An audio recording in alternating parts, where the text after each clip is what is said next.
Hi everyone, how you doing? In today's video, I need to introduce you to one of my team members called Anna. Now, Anna has made a short appearance in one of my videos previously, and there's a few things we need to know about Anna in particular. Number one, she is fantastic at her job. If anybody's called a practice in Marlow, then they would have probably spoken to Anna, and she is great at just educating and empowering patients into looking at solutions to improve the health of their smile. The second thing we need to know about Anna is that Aaron, her boyfriend, recently proposed to her, so she's getting married this year. The third thing that we need to understand about Anna is that Aaron isn't the love of her life. She has a pet donkey. And I'm using the word pet kind of loosely. This is more like a family member. So in 2018, she went to a posh dentist in London and showed the dentist a photo of Barney on her phone and said, "Can you make me look like this?" That is not true, guys. However, Barney's smile is beautiful. You're telling me you went to this dentist and they actually thought that what they did to your teeth looked good? I mean, what did your family say? I mean, Barney thought it was very nice. Aaron wasn't very complimentary, and my new colleagues, were very rude. So this is how normal teeth look like. This is how Anna's teeth look like. Now, there is an element of truth here. Anna's jaw isn't in perfect alignment. Now, this isn't a problem, it's just a kind of a pattern. You see, if we look at people from the side, we can kind of put them into three groups. A class 1 is basically people whose top and bottom teeth are perfectly on top of each other. When I say perfectly on top of each other, I mean the top teeth are a little bit in front of the bottom teeth, okay? And about 70% of the population have this bite pattern. A class 2 is when the lower teeth are behind the top teeth. Okay, now there's variations in the class 2 because you can get different inclinations of the teeth. And a class 3 is the opposite. That's where the lower teeth are more forward than they should be. Okay, and more often than not, this bite pattern is a result of the jaw pattern. Okay, so in Anna's case, her lower jaw is a little bit set back in relation to her top jaw, which makes her overjet increased. And this is the gap between the top and the bottom teeth. It's not the vertical gap, it's the horizontal gap between them. Okay, so you can see that in this photo here. Now, when a lot of dentists see this problem, especially with older style thinking, 5, 10, 15 years ago, it would have been predominantly a problem which is treated with braces. You see, we can get into this class 1 occlusion by either taking out a few top teeth and pulling the front teeth back. That will get us a more of a normal, what we call a class 1 bite at the front. Or we could do something more extreme, which is we could break the lower jaw, do something called orthodontic surgery. When I say we, I don't mean me, like this would be a max fax surgeon in a hospital doing this. And then we can reposition the lower jaw so that the bottom teeth come forward. Okay, now, when we're starting to do this kind of stuff, we have to take into account the patient's profile, okay? Because these things don't just change the look of the teeth, these things change the whole look of someone's face.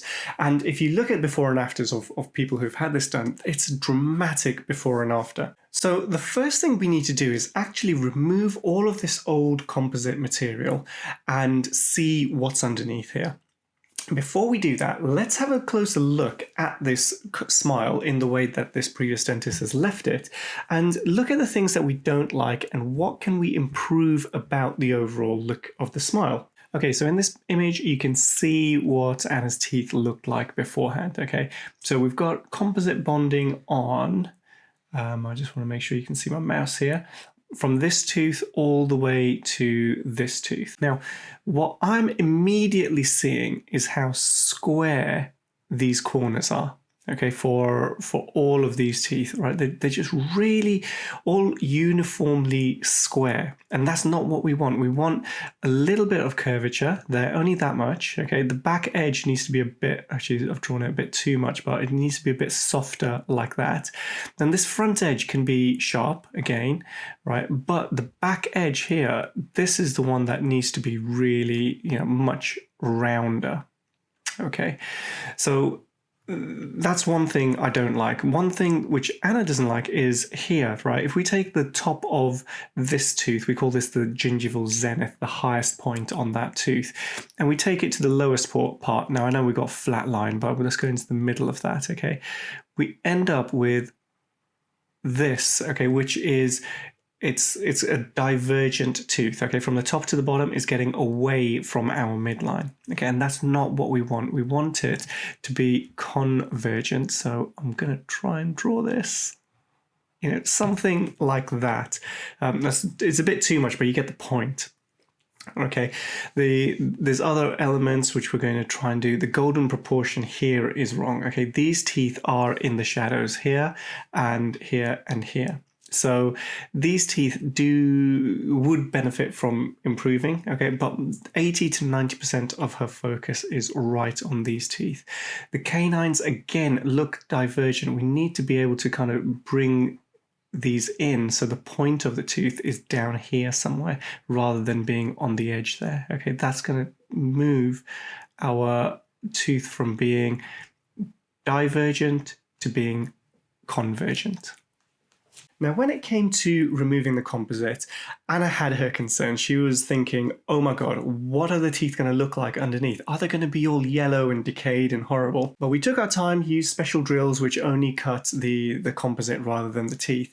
And everybody in the room was like, whoa, your teeth actually look really, really nice under this. Now, this appointment wasn't to redo the composite bonding. In my head, I thought we were going to have to give Anna veneers, and I was going to do them free of charge as a wedding gift, because, I'm a nice guy like that. But when we stripped everything away and we saw what we had, all she needed was a few little tweaks here and there. And if we went down the route of composite bonding, again, we can do these little tweaks. It's minimally invasive. We can do it there and then, and it's a long-lasting result, okay? It's not as long-lasting as porcelain, but porcelain would involve inevitably a little bit of tooth reduction and a little bit more care. Anna's young, composite bonding, I honestly think, is a fantastic solution when all you want to do is a little bit of tweaking, and that's what we wanted to do here. So let's take a closer look at her smile without any of the composite bonding on there. Let's look at what we can do to improve the look of her smile. Okay, so this is what Anna's teeth look like once we've taken all of the composite material off the teeth, okay? You can see there's a little bit of scarring on the teeth from the drill process. And that's kind of, that's almost impossible to not do, maybe if you use lasers, but those people who tell you that composite veneers are 100% reversible, yes, you can take them off, but you will get a bit of scarring. Granted, this is like 10 times bigger than in reality. Okay, in reality, we couldn't see any of that scarring. Now, one of Anna's biggest gripes, well, she didn't like the look of her teeth because she felt they were too round. Okay, now I'm immediately seeing that this tooth is longer than this tooth. This tooth, the edge slants down like that. Okay, I'm not sure if you can see my markings, but I'm basically saying this tooth here is longer than this tooth here. We've got the highest point, the gingival zenith, to the middle of the tooth. Okay, we've got that line, and this tooth is, that's a really wonky line. Okay, let me try again. But it's a bit divergent like that. This tooth is much more divergent. Okay, you can see that the shape of the incisal edge here compared to this edge is completely different. Okay, so we've got this being, something like that. And this was probably one of the biggest things which she didn't like about her smile. So we need to take all of this into account. Let me just delete all of these lines, or at least most of them. And I'm going to show you what I'm seeing. Okay, and why I thought composite was such a good material here. Because the biggest thing we needed to change was moving this maybe to here somewhere. Okay. And the way we did that was we just added composite material over not over the gum, but we created this illusion by actually increasing the thickness. We made the neck thicker and we brought it forward. And by doing that, there, and then probably, I can't remember exactly, but I probably just took a little bit off the back edge of this tooth, okay, and then the front edge here, I want this tooth, I quite kind of like the length of it, it's not too bad, but I wanted to make it a bit flatter, okay, and then we bring the front corner of that tooth like that and keep a soft back edge, okay, maybe a little bit softer than, a little bit less soft than what it is. We will then increase the length of this one and flatten it out, so it's similar to this one, okay, and I want only from here to here to be pretty much flat, okay, it's not perfectly flat, and then here we're able to just bring this edge down so it's a bit more symmetrical, okay, add a bit of curvature to that, even on this side, doing exactly the same thing. Now the back edge of the tooth needs to be a bit softer than the front edge, so she didn't like how curved her teeth were, so I didn't get rid of the curve completely. Here we needed a bit more, you can see how curved that is on this side, but there. Okay, and then on this side, this is like a little bit of work on this tooth. We did a similar kind of thing to the opposite, the same tooth opposite. Okay, and we did that. One thing which would have made it look a little bit nicer is if we had got the gum exactly level. Okay, so we could use maybe a soft tissue laser or something like that, and we'd be able to get that curvature there. Okay, even on this one, we can just bulk out here a little bit, and that's going to help us create a smile where the teeth are the axial alignment of the teeth is a lot better. Okay, so this one we added here, so we got the midpoint of the tooth there, we moved it from there, we moved it to there, we moved the top midpoint from here to here, and that's given us, again, trying really hard to do a good line here, but you know, our axial alignment is not as steep as that, but it's something in that kind of ballpark. Now this is what it looks like close up. Now it's not as beautiful as what porcelain would look like, but all we're doing is tweaking an already good looking smile, okay? And the advantage is it's such a conservative treatment, i.e. there's very little, well, there was no drilling to natural teeth in this case. And that's essentially everything we did. We just redid the composite, exactly the same material, exactly the same treatment. The only difference was the way that I saw what the end result should be like compared to what the previous dentist thought it should be like. Oh yeah, they look really nice. I love them. Thank you. And when it comes down to it, it's really understanding the problem. Okay, yes, you have to have a bit of an artistic eye when you're doing this, and that comes with practice. Surprisingly, the person who did the bonding beforehand is quite well known in London, because, you know, Anna did her research. She went to the person who she thought was the right person for this kind of thing.